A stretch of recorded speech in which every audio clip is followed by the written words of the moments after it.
యేసుక్రీస్తు నామంలో మీ అందరికీ శుభములండి. సత్యవాక్యం కార్యక్రమాన్ని చూస్తున్న మీ అందరినీ మరొక రీతిగా కలుసుకోవడానికి దేవుడు నాకు మంచి సమయం అనుగ్రహించాడు. ఈ ప్రాముఖ్యమైనటువంటి సమయంలో నేను చెప్పాలనుకున్నటువంటి లేఖన భాగం ఏమనగా, ఉరి శిక్ష ఎప్పుడు ప్రారంభింపబడింది అనేటువంటి విషయాన్ని మీకు తెలియజేస్తున్నాను. ఈ ఉరి శిక్ష అనేది మొట్టమొదట ఎవరు ప్రారంభించారు, ఇది ఎప్పుడు ప్రారంభింపబడినటువంటిది అనే విషయాన్ని మీకు తెలియజేస్తున్నాను. ఆదికాండము 40వ అధ్యాయము 17వ వచనంలో, మీది గంపలో ఫరో నిమిత్తము సమస్త విధములైన పిండి వంటలు ఉండెను. పక్షులు నా తల మీదను నా గంపలో నుండి వాటిని తీసుకొని తినుచుండెను. 18వ వచనంలో, అందుకు యోసేపు దాని భావం ఇదే, ఆ 3 గంపలు 3 దినములు, ఇంకా 3 దినములలోగా ఫరో నీ మీద నుండి నీ తలను పైకెత్తి మ్రాను మీద నిన్ను వ్రేలాడదీయించెను.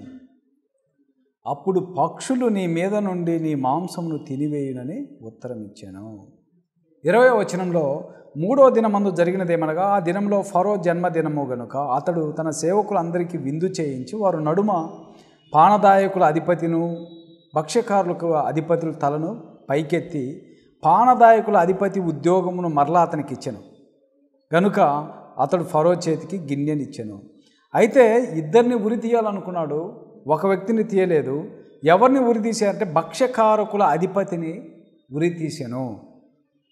22వ వచనం, మరియు యోసేపు వారికి తెలిపిన భావము చొప్పున భక్ష్యకారకుల అధిపతిని వ్రేలాడదీయించెను. మొట్టమొదట ఉరి శిక్ష ఇది ఎప్పుడు ప్రారంభించబడిందంటే, బైబిల్ ప్రకారము ఆదికాండము 40వ అధ్యాయంలో భక్ష్యకారకుల అధిపతిని ఐగుప్తు దేశంలో ఉన్నటువంటి ఫరో యొక్క జన్మదినమున మొట్టమొదట ఉరి శిక్ష అనేది అక్కడ ప్రారంభమైంది. ఈ ఉరి శిక్ష ప్రారంభమైనటువంటిది ఎలా అంటే, ఫరో నియమించినటువంటి దినం అది. ఐగుప్తు దేశంలో ఉరి శిక్ష అనేది మొట్టమొదట ఫరో అనేటువంటి వ్యక్తి దీన్ని ప్రారంభించడం మనం చూస్తున్నాము.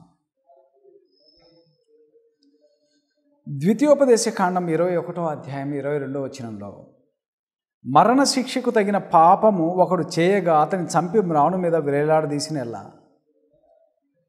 అతని శవము రాత్రి వేళ మ్రాను మీద నిలవకూడదు. వ్రేలాడదీయబడిన వాడు దేవునికి శాపగ్రస్తుడు కనుక నీ దేవుడైన యెహోవా స్వాస్థ్యముగా నీకు ఇచ్చుచున్న దేశమును నీవు అపవిత్ర పరచుకున్నట్లు అగత్యముగా ఆ దినము వానిని పాతి పెట్టవలెను. ఆ యొక్క శిక్ష, ఉరి శిక్ష అనేది ప్రారంభించబడింది ఐగుప్తు దేశంలో. దానిని ఇజ్రాయేలీలకు కూడా ఇవ్వబడింది. ఇజ్రాయేలీల దేశంలో ఎవడైనా పాపమునకు తగినటువంటి శిక్ష చేసిన ఎల్లా వాడిని ఉరి తీయాలి. ఉరి తీసి ఆ రాత్రి వేళ అతను ఆ శవము మీద ఉండకుండా అతన్ని తీసి ఎక్కడ పెట్టాలి? ఆ స్థలంలో ఉండకుండా వాడిని తీసి పాతి పెట్టాలి. అంటే ఆ రాత్రి అతను ఆ యొక్క ఉరి మీద ఉండకూడదు.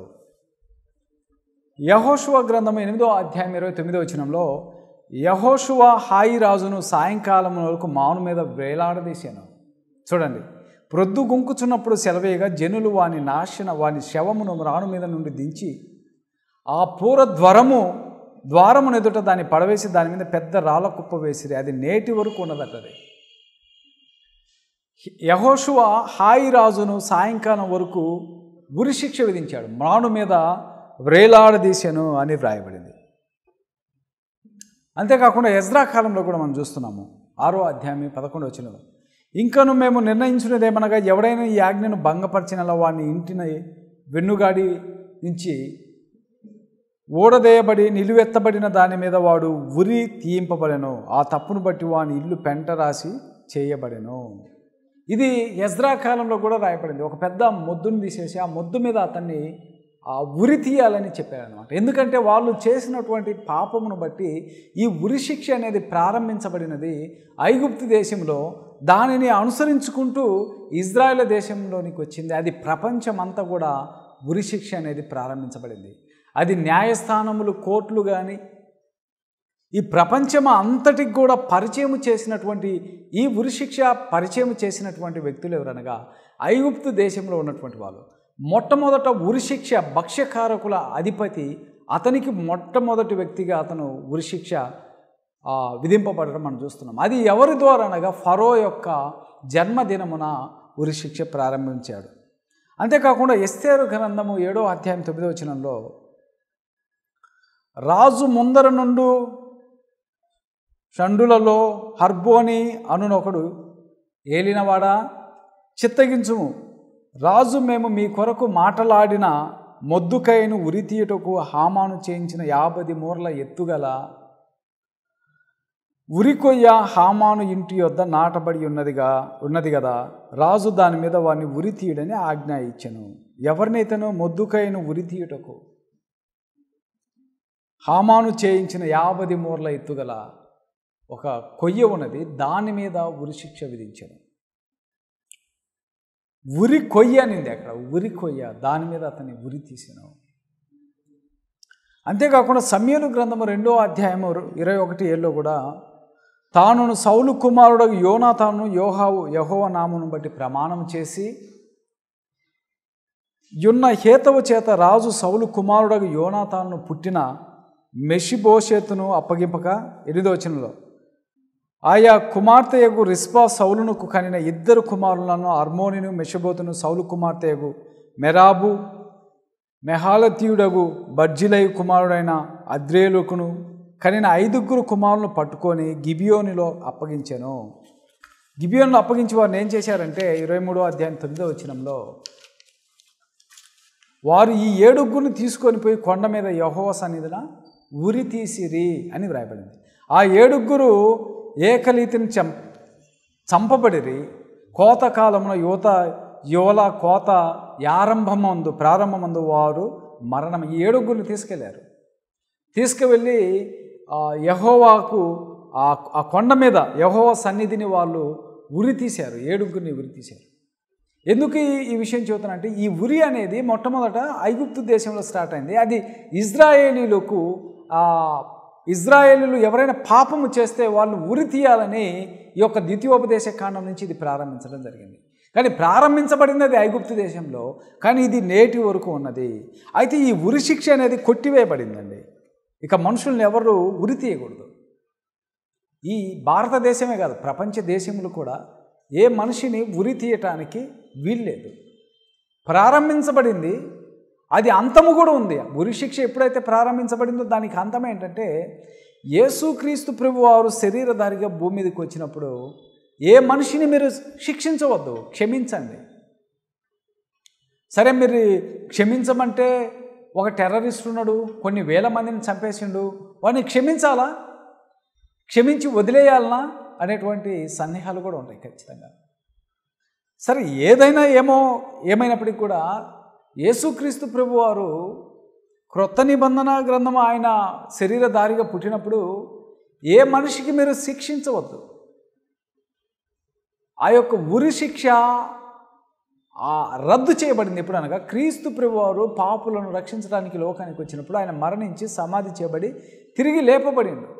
తిరిగి లేపబడిన తర్వాత మనిషి ప్రతివాడు పాపే.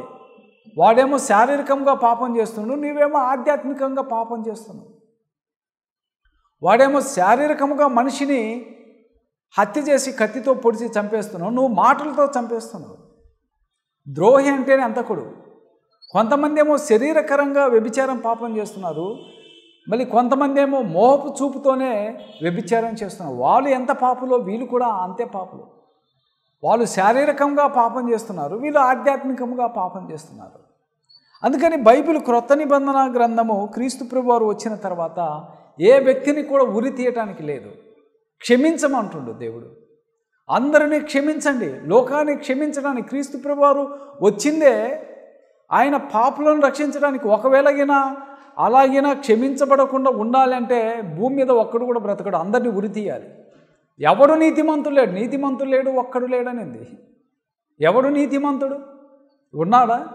పరిశుద్ధుడు ఎవడైనా ఉన్నాడా భూమి మీద? అందరూ పాపులే, ఏ భేదము లేదు. అందరూ పాపం చేసి దేవుడు అనుగ్రహించిన ఉచితమైన కృపను పొందలేరు. శిక్షకిన విధించే మాట అయితే భూమి మీద ఒక్కడు కూడా బ్రతకడు. అందరూ పాపులే, అందరూ తప్పులు చేస్తున్నారు. కొంతమంది కనిపించేలా చేస్తున్నారు, కొంతమంది కనపడకుండా చేస్తున్నారు. ఆ కనపడకుండా చేసే పాపాలు తప్పులు ఎవరు చూడలేదనుకుంటారు, కానీ పరలోకంలో ఉన్న దేవుడు చూస్తున్నాడు. ఇక్కడ నువ్వు తప్పించుకోవచ్చు, అక్కడ నువ్వు తప్పించుకోలేవు.